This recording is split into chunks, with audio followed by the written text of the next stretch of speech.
കൊല്ലത്ത് കടലിൽ കുളിക്കാനിറങ്ങിയ യുവാവിനെ കാണാതായി എന്ന വിവരമാണല്ലോ വരുന്നത്. തിരച്ചിൽ ഏത് രീതിയിലാണ്?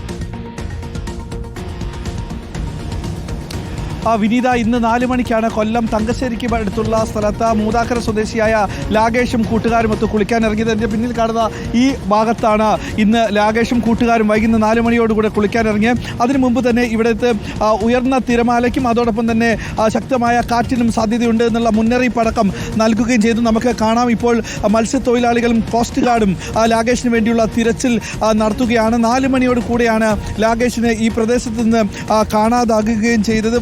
ഈ കൂട്ടുകാരൊത്ത് കുളിക്കുമ്പോൾ കാല് വഴുതി ഉൾക്കടലിലേക്ക്, അതായത് തിരമാലയിലേക്ക് കടക്കുകയും തിരമാല ഉള്ളിലേക്ക് കൊണ്ടുപോകുകയായിരുന്നു എന്നാണ് ഈ വിവരം ഈ കൂട്ടുകാർ പറയുകയും ചെയ്തത്. ഇന്ന് ഉച്ച മുതൽ തന്നെ ഇടവിട്ട് മഴയാണ് കൊല്ലത്ത് ഉണ്ടാകുന്നത്. ഇടവിട്ട് പെയ്യുന്ന ഓരോ മഴയും ശക്തമായിട്ട് തന്നെയാണ് മഴ പെയ്യുന്നത്. ഇന്ന് നേരത്തെ തന്നെ ഇവിടെ ഒരു മുന്നറിയിപ്പ് നൽകിയിരുന്നു. മത്സ്യത്തൊഴിലാളികൾ കടലിൽ പോകരുതെന്നുള്ള മുന്നറിയിപ്പടക്കം നൽകുകയും ചെയ്യുന്നു.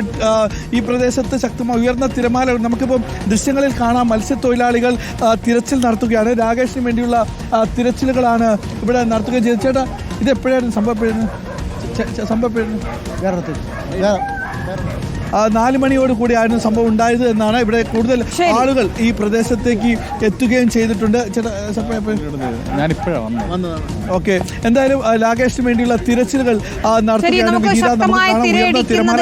ദുഷ്കരം തന്നെയാണ് തിരച്ചിൽ. ഏതായാലും മത്സ്യത്തൊഴിലാളികളുടെ നേതൃത്വത്തിൽ തിരച്ചിൽ നടത്തുന്നു എന്നതാണ് ദിലീപ് ദേവസ്യ കൊല്ലത്ത് നിന്ന് റിപ്പോർട്ട് ചെയ്യുന്നത്. കടലിൽ കുളിക്കാൻ ഇറങ്ങുമ്പോൾ ഇതാണ് നമ്മൾ പറഞ്ഞത്, ജാഗ്രത പാലിക്കണം. കടൽ പ്രക്ഷുബ്ധമായ സമയമാണ്.